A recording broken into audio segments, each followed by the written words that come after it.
Seguindo em frente então, pessoal, temos mais um probleminha aqui, o último de juros simples, né? Exercício 10. Ele também é um exercício que nós temos que pensar um pouco, interpretar, dividir em duas partes aí, para que nós possamos resolver. Eu vou dar algumas dicas, a ideia é que vocês raciocinem em cima dessas dicas.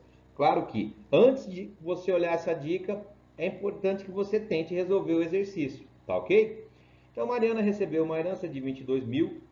3/11 desse valor foram usados para quitar uma dívida de 2 anos, contraída de um amigo no regime de juros simples a uma taxa de 2,5% ao mês.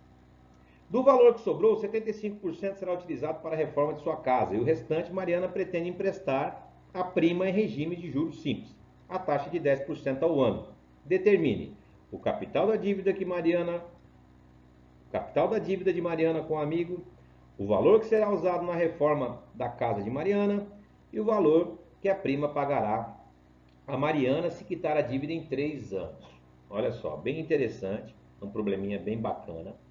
E a gente precisa raciocinar e interpretar esses dados. Primeiro passo. Primeiro passo aí é calcular 3/11 de 22 mil, ok? Como a gente faz essa conta? Como a gente calcula 75% de 22 mil, por exemplo? 3/11 de 22 mil. Sempre que a gente faz essa pergunta, sempre que fizemos essa pergunta em matemática, a gente sabe que esse D aqui vira uma multiplicação.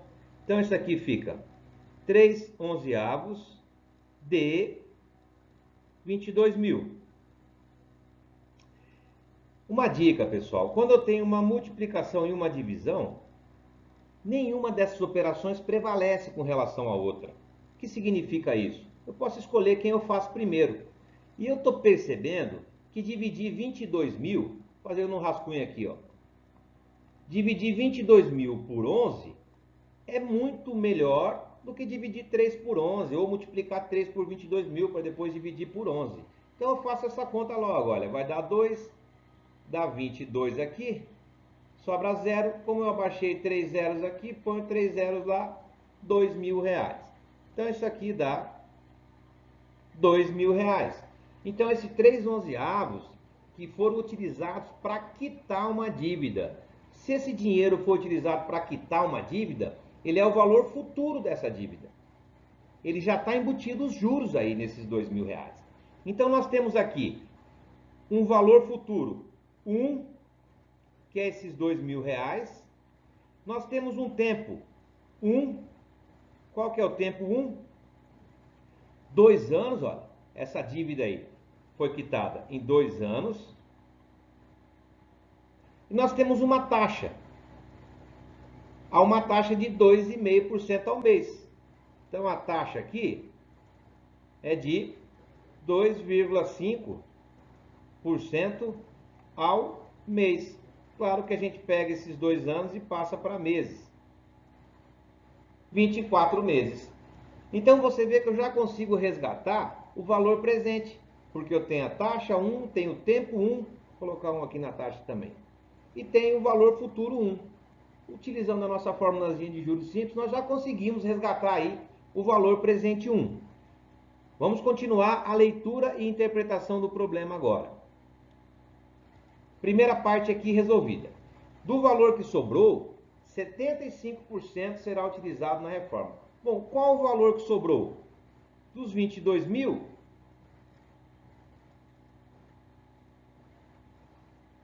menos os 2 mil.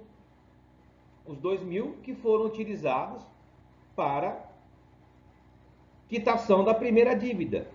22 mil menos 2 mil ficou.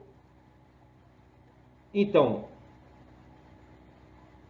o valor que será utilizado para a reforma da casa é 22 mil menos 2 mil, ou seja, 20 mil. Do valor que sobrou, 75% será utilizado. Mas quem é o valor que sobrou? O valor que sobrou foi 20 mil. Então agora a gente tem que se perguntar, esse é o valor que sobrou. 75% de 20 mil vai ser utilizado para reformar a casa. Então vamos calcular. 75% de 20 mil. Isso aqui é igual a 3/4 de 20 mil. Enfim, a conta que a gente tem que fazer é essa, olha. 75 dividido por 100 vezes 20 mil. Simplifico esses dois zeros aqui, dividindo por 100. 75 vezes 200. Deixa eu pegar uma cola aqui. 3/4, 200. Olha só, pessoal, aqui que compensa eu ver. Não posso usar o 3/4, né?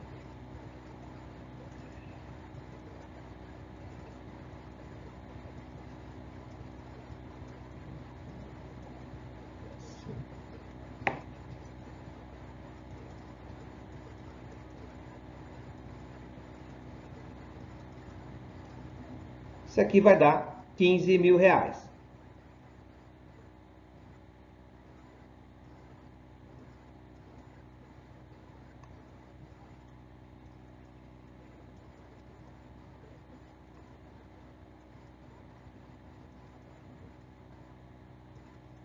Isso vai dar 15 mil reais, certo? Bom, 75% fica fácil de calcular aí, né? Se eu olhar para essa conta aqui e imaginar esse 75, como vou fazer um rascunho aqui, ó. Ao invés de escrever 75%, eu poderia escrever 3/4. 3/4 é igual a 75%. Por quê? 3/4 é igual a 0,75. Pega R$3 e divide para 4. Como é que é isso?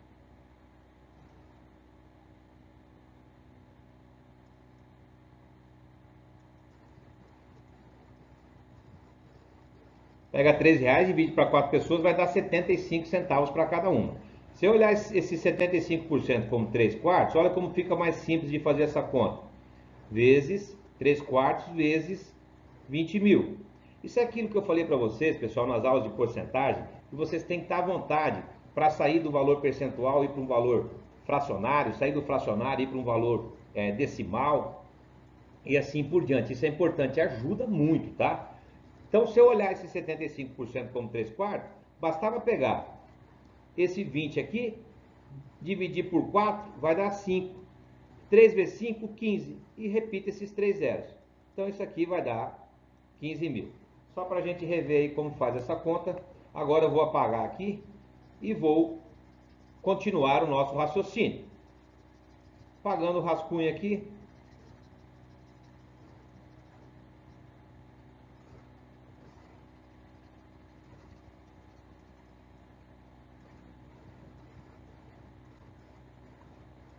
Bom, então nós já sabemos quanto que vai ser usado para a reforma da casa, que é 15 mil reais. Reforma da casa. Ok?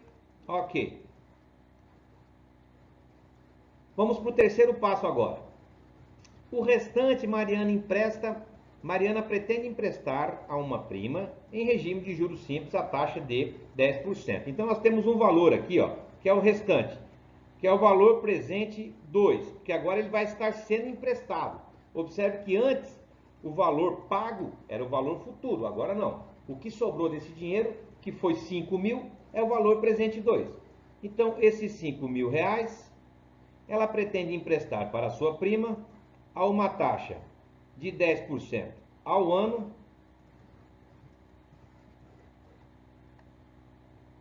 certo?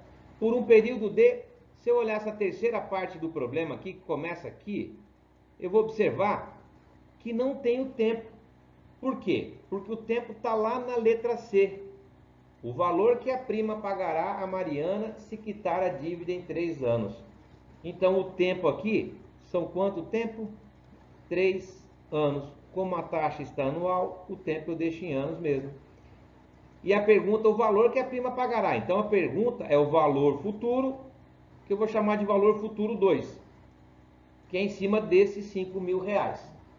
O raciocínio é esse, tá, pessoal? Com essas ferramentas aí, vocês devem ser capazes de resolver. Claro que eu volto a repetir. Primeiro, tenta resolver o problema sem olhar a dica. Depois, você ataca o problema e resolve. Tá ok? Não conseguiu? Fala com o Froza, a gente vai resolver juntos aí sem problema nenhum. Vamos agora para os probleminhas de juros compostos. Bom, a partir desse exercício, 11º, nós vamos trabalhar com juros compostos. Aqui eu vou trabalhar de maneira mais resumida, tá, pessoal? Então, o primeiro exercício, capital de R$300 é aplicado a uma taxa de 2% ao mês no regime de juros compostos. Qual será o montante obtido após 3 meses? Então aqui, pessoal, tudo que vocês vão utilizar nesse problema é a formulazinha de juros compostos, onde o valor futuro ele é igual o valor presente multiplicado por 1 mais a taxa agora elevado ao tempo. Então aqui você precisa de uma calculadora. Então aqui você precisa de no mínimo uma calculadora científica. Depois, na próxima aula, a gente vai aprender a resolver esses problemas utilizando HP, ok? Ou você vai lá na atividade do Excel e coloca esses dados. E você vai obter o valor futuro. Depois a gente vai aprender como alterar aquela fórmula do Excel para calcular taxa, para calcular tempo e tudo mais, ok? Exercício 12. Então, já foi o exercício 11. Exercício 12. Uma dívida de R$500 contraída a juros compostos com uma taxa fixa aumenta para 680 após 4 meses. Qual é a taxa mensal aproximada de juros? Veja bem, se eu pego nessa fórmula aqui, eu isolo a taxa, eu vou ficar com a seguinte fórmula: n raiz nésima do valor futuro dividido pelo valor presente aqui fora menos 1. Ok? Essa é a fórmula que está no resumo de fórmulas lá em cima nos primeiros slides e você vai olhar e vai substituir. Se você tiver dúvida em como calcular raiz nésima, porque nesse caso aqui, ó, que nesse caso desse problema, vai ficar o seguinte: eu quero saber a taxa, que eu não tenho. O n aqui são 4 meses, então vai ficar raiz quarta de um valor futuro, R$680, dividido por um valor presente, R$500, menos 1. E aí você divide primeiro, extrai raiz quarta. Se tiver dúvida, cada calculadora tem uma maneira diferente de extrair essa raiz quarta. Então você fala comigo que a gente vai estar aprendendo a fazer aí no seu celular ou na sua calculadora. Ou se não, pesquisa como extrair raiz nésima. Vai ter aí 1 milhão de vídeos no YouTube te ensinando como fazer isso. E uma dessas formas vai ser uma forma que vai funcionar para a sua calculadora ou para o seu celular. Mas qualquer dúvida também fala comigo que a gente marca um Meet aí. Vamos ter um Meet toda semana para resolver esse tipo de probleminha mais precisamente, mais rapidamente, tá? Porque tem as especificidades. Cada calculadora tem um jeito de fazer essa conta, certo? E o exercício número 13, um investidor aplicou R$10.000 em um fundo de investimento que rende 12% ao ano, a juros compostos. Qual é o menor número inteiro de meses necessários para que o montante dessa aplicação seja R$50.000?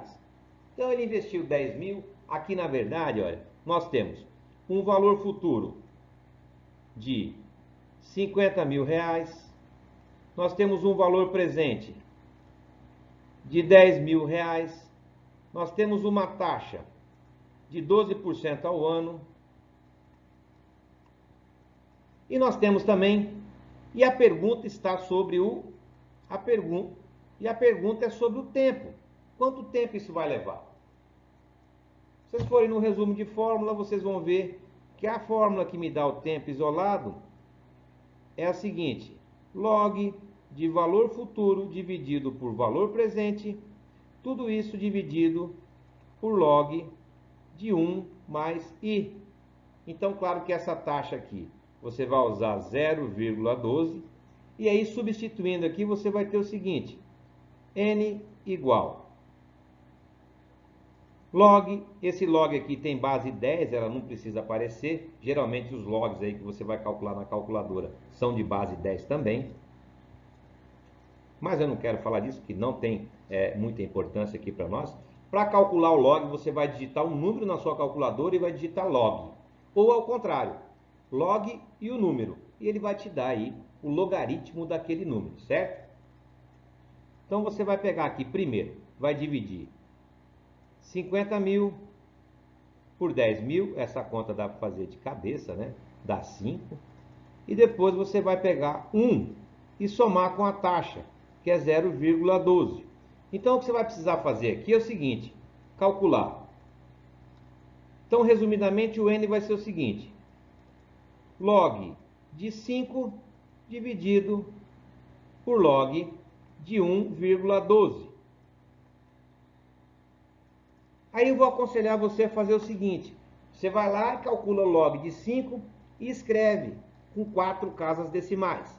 E depois divide pelo log de 1,12. Escreve novamente com 4 casas decimais. E depois divide um valor pelo outro. Se você quiser um valor mais preciso ainda, coloca 6 casas decimais, sem problema nenhum. Observe que a pergunta já está falando, né? Qual é o menor número inteiro? O menor número inteiro você vai aproximar para menos. Certinho?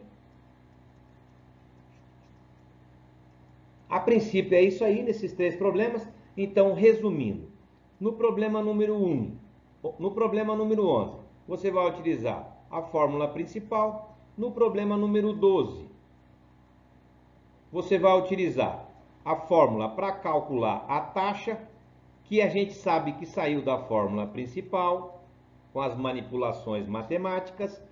E no exercício número 13, você vai utilizar a fórmula para calcular o tempo, que também saiu da fórmula principal com as devidas manipulações. Então você só tem que aprender a calcular raiz quarta desse número aqui, claro, depois que você dividir, e aprender a calcular o log de 5 e log de 1,2, que é bem simples. Essa raiz quarta aqui, se você tiver dúvida, fala com o Froza. Beleza?